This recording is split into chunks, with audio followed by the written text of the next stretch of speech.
Time, 8:42 a.m, March 7th, 2019. My name is Dr. Olivia Staples. The subject, which we codenamed Heartfire, was found this month after an incident which involved the murder of 13 models for reasons unknown. Our task is to watch over the subject and to perform regular psychological testing on it. We want to note that the subject has access to whatever it may want, excluding the internet, communication devices, and weapons. Additionally, it is free to roam this floor. Our aim is to learn more about the subject, to understand exactly what happened on the day it was detained, and, in turn, to discover its true nature, as we strongly believe it is not human. End log. Good morning, my name is Dr. Olivia Staples and I'll be first point of contact at this facility. Is there anything you need to make your stay more comfortable? No, I'm fine. I won't be here long. Okay, let's get started. Could you tell me your name? What makes you worthy of knowing my name? You look average. No, not average. Unimportant. Looks can be deceiving. Not when it's you. Why are you talking to me? It's my job. Now, where are you from? We know you're not human. When you were detained, you had the shape of a male in his mid-20s. Why does that mean I'm not human? Define what a human is. Well, a human can't change their form. Does your weight not change? And do you not physically change as you grow older? Surely you didn't always look that old. I'll ask my question again. What are you? I'm superior. Could you clarify what you mean? How are you superior? Superior to what? I'm superior to everything in every way. It's as simple as that. How can you know that? I just told you. Weren't you listening to me? I thought that was your job. Okay, that's enough for now.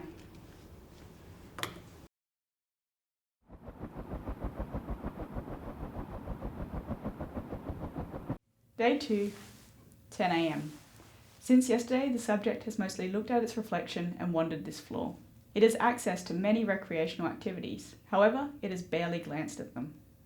Today, I plan to do a Rorschach test and to show it pictures of animals to see if it can correctly guess them. I'm hoping this will give us a better understanding of how its mind works. End log.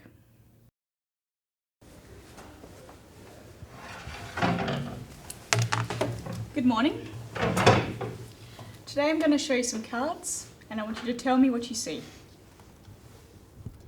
A horse. A cow. Dog. Sheep. Cat. So, today's test is identifying service animals. How fun. What's next, Professor? Next is a Rorschach test. Oh, I want you to describe what you see. black sludge. Immense boredom. Failure. Failure. Could you elaborate? Your tests, I see them failing. Well, what would you do in my place? Something more impressive, obviously.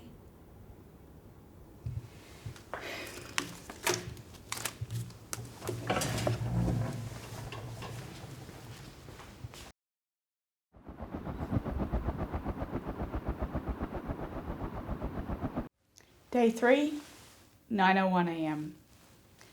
I get a weird feeling when I'm around the subject. My head feels heavier and my focus wanes. It's possible it's due to stress. Today, we're going to be doing something a little different. As you can see on the monitor behind me, we have brought in a guest to test the subject's intelligence. Hamilton and the subject will be completing an IQ test in the same room. There is nothing special about Hamilton. He is an average male currently undertaking an arts degree at university. Our hope is to determine exactly how smart the subject is. They have 1 hour to complete the test. Let's begin. You'll notice the subject has changed its appearance. We're still trying to determine how and why the subject changes its appearance and if it's only on a physical level.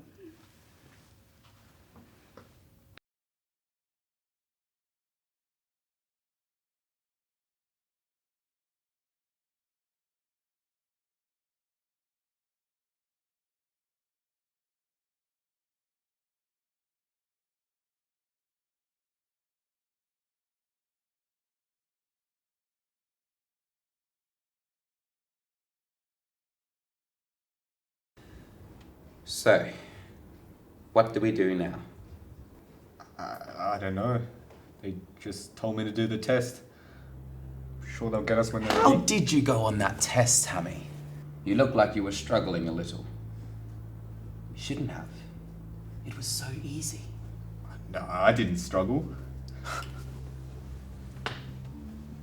I've got a weird feeling about you.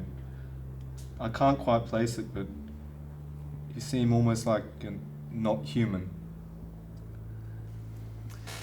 Perhaps you're not as stupid as you look. Although I doubt it. Well, if I'm not human, what am I? I don't know. Come on, Hammy.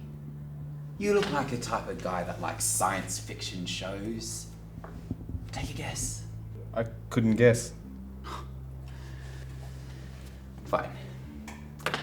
What if I said I was an evil creature from outer space, hell-bent on destroying you humans? Or perhaps I'm the next step in human evolution. What do you think? I mean, you don't look like an alien. You look human. The definition of alien is foreign, after all. If you're an alien, are there more like you? No. There are no others like me. They only wish they were the pathetic ingrates. What? They only wish they were. So there are more like you then. So you lied. This was fun to begin with, Hammy. But you're starting to get on my nerves. Leave. Now!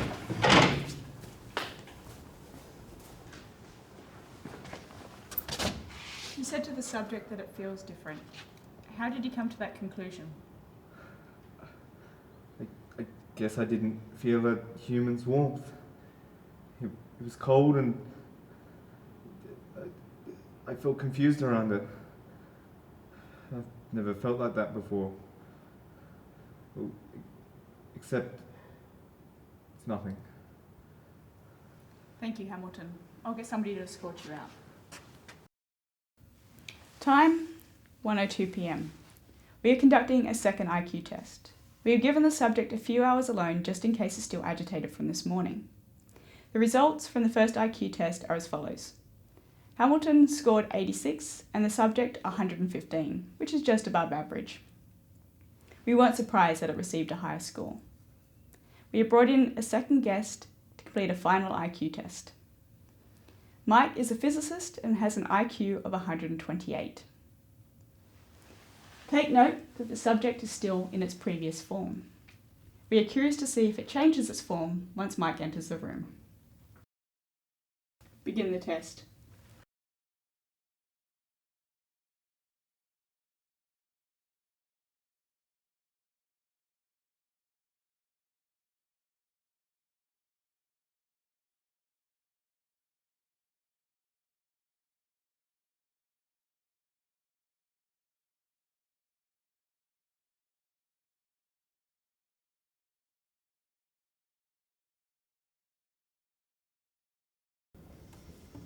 You took your time.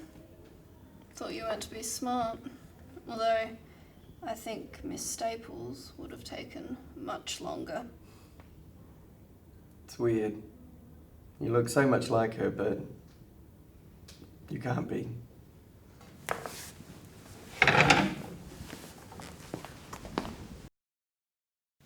Time, 5:38 p.m.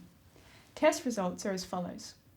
Mike scored 128 and the subject 157, a 29-point difference, which is the same margin as the first IQ test. My current theory is that the subject changes not only physically, but also mentally when adjacent to something. As you can see on the monitor, we have a fountain pen and a regular ballpoint.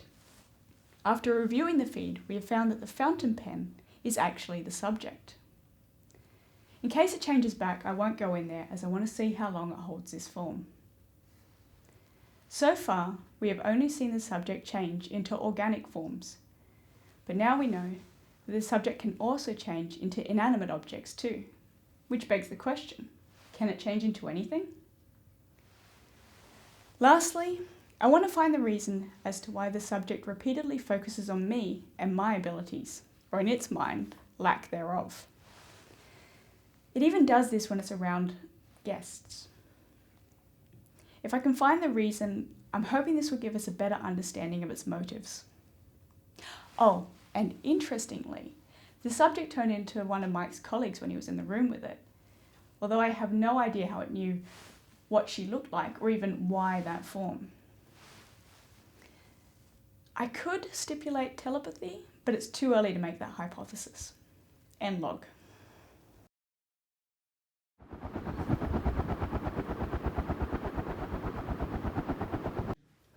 Day 4, time 8:32 a.m. I've been up most of the night completing those damn IQ tests. For some reason, I couldn't get them out of my mind. Once I'd done one, I had to do another and another, just in case I got a higher score. Not that I did.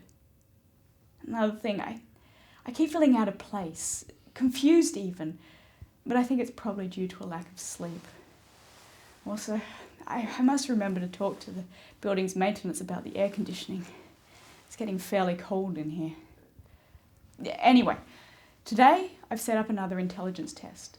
However, this time it's a chess match. The subject will be playing against the current national chess champion, who, as you can see, is already in the room. The subject has yet again changed its form, this time to male in his mid-20s. They'll be playing 5 games back to back. There is no time limit. Let's begin.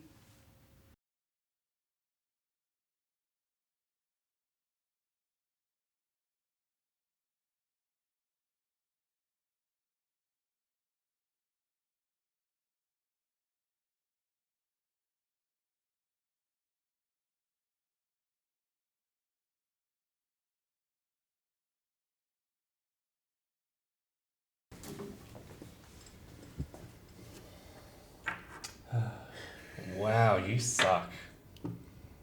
I thought because they had me playing chess, I'd at least have a skilled opponent. What's wrong, kid? Don't you like losing? Well, no, who the hell does? Thank you. You can leave. Join me for a game, Miss Staples?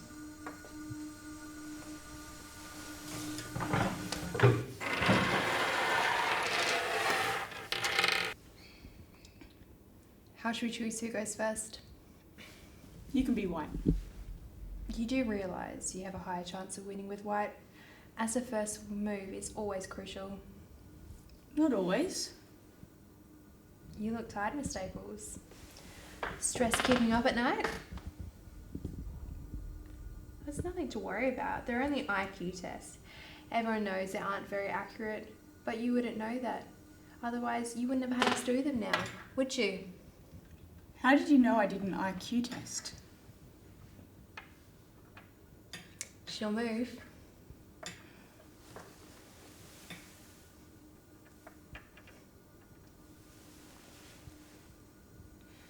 I want to know the reason why you killed those people in the warehouse.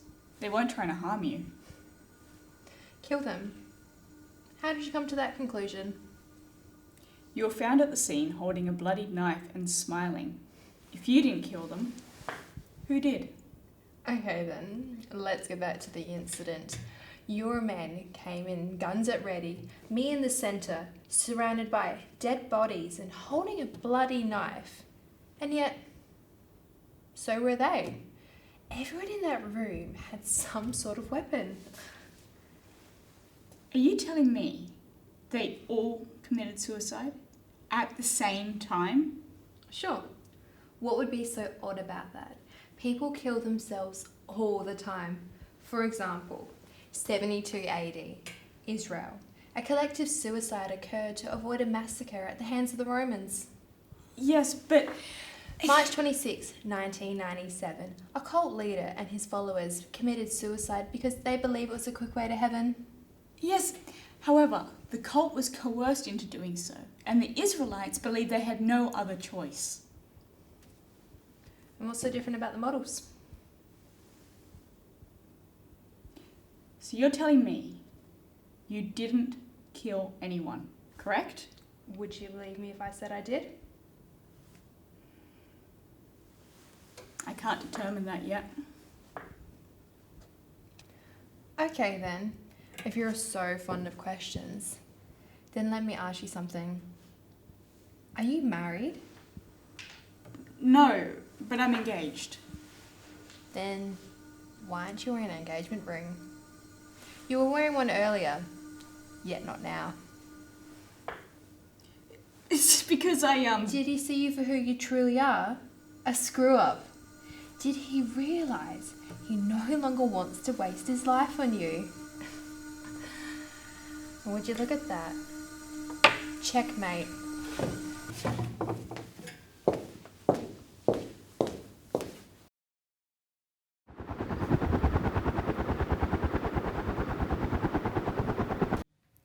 Day 5, 11:02 a.m. March 12th, I think. The test has been going well. We've learnt a lot about it. The subject is very confident in itself, finding joy in belittling everyone, especially me. I don't know if it's doing this to get out or just for fun. Either way, it's beginning to get to me. I've even been losing sleep over it. Not that that matters. I can still do my job effectively, regardless of what it says. Today, there'll be no more tests. I'm just going to be attempting to question it as we seem to learn more using this method. End log. So, what today, Doctor? Monopoly? A game of cards? Oh, I know. Snakes and ladders. Why don't we just talk? What did you do before the incident? What incident? The killings. Oh, the suicides? I thought it was obvious. I was a model too. Did you enjoy being a model? Yeah, it was great. Everyone could see me and they admired me. I was better than them, but they were all jealous. Did you get along with everybody? Get along with everybody? Why would I do that? I was there to be seen, not to make friends with lesser beings. It was great. They were all jealous of me. And then when I inevitably started to eclipse them, just like you, they couldn't take it. Hate is a fantastic emotion, don't you think? No. Hate is ugly. It brings out the worst in people. But it's also a great motivator. Imagine if someone stole your job or your life. You can't say that you wouldn't want to harm them. I don't know what I would do. I want to talk more about the incident. Why did you let us capture you? I was bored. I was looking for something new to do, and then you came along. And now I know exactly what I want and just how to get it. Plus, getting there is proving to be quite fun, don't you think? What is it that you want? If you still don't know, you'll find out soon enough.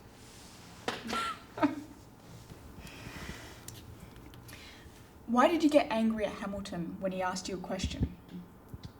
What question, Miss Staples? About your people. Why do you want to know about them? They're nowhere near as important as I am. Well, what will you tell us? If you give me internet access, then I might be more inclined to answer your questions. What do you think, Olivia? You know we can't do that. Why do you want it? To be seen. What will that accomplish? Right now, I'm just like you. Invisible. Right now, no one knows who I am. Just like you, no one cares who I am. And just like you, I want to be recognised. Olivia, don't you just get tired of being invisible? Having no one in your life that cares for you? Having no one who wants you, no one who wants to be with you, and no one that loves you. I mean, you did have your fiancé, but you screwed that up, didn't you? I bet you lay awake in bed every night, just asking, why doesn't anyone want to be with me? And I'll tell you why. There is nothing interesting or memorable about you. No one wants to be around you more than they must. Me, on the other hand, I'm better. I'm better than you, I'm better than them, I'm better than everyone. People love me. No, they adore me. If you're so great and you want everybody to know about you, why won't you tell us what you are, or even what your name is? Emotional Olivia! Angry Olivia, I like this side of you. This is fun. You should have shown me this earlier. Okay, how can I put this so that your peanut of a brain will understand? I'm a better version of, well, you. What does that mean? If you still haven't worked that out, you'll find out soon enough. But by then, it'll be too late. Interview terminated. My name is Dr. Olivia Staples. Time, 10:34 p.m. Date, March 12th, 2019. This is to be my final log. The subject is right. It's fucking right about everything. This subject is in my damn head. It niggles in the back of my mind, taunting me, making me feel like shit, and it won't stop. Damn it. Why is it so cold? I've had enough. I can't take anymore. No one could. End log.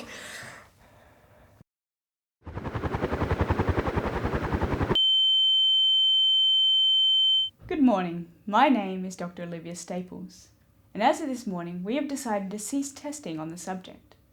Whilst we gained a great deal of data from it, we do not feel we are capable of making adequate use of it, so we decided to let it go. We do not think that it will cause any more harm, and who are we to deprive the world of it? After all, it is superior.